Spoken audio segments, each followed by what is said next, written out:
अगर आप भी चाहते हैं कि विराट म्यूजिक का ऑडियो वीडियो सबसे पहले आप तक पहुंचे, तो हमारे चैनल को सब्सक्राइब करें और साथ में बेल आइकन को दबाना ना भूलें।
कर दे तो छोरा सब ढीला जींस पैंट के ढीला जींस पैंट के ढीला जींस पैंट के घूमे थे छोरी तू त मार के भग सेंट के कर दे तो छोरा सब ढीला जींस पैंट के कर दे तो छोरा सब ढीला जींस पैंट के नजर डालल का गोरी राइटर कमलेश गे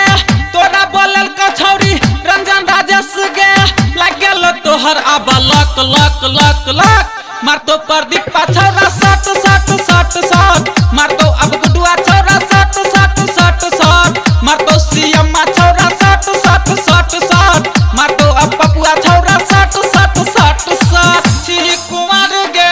बदला भतार गे देखि के तोरा सब करो पछार गे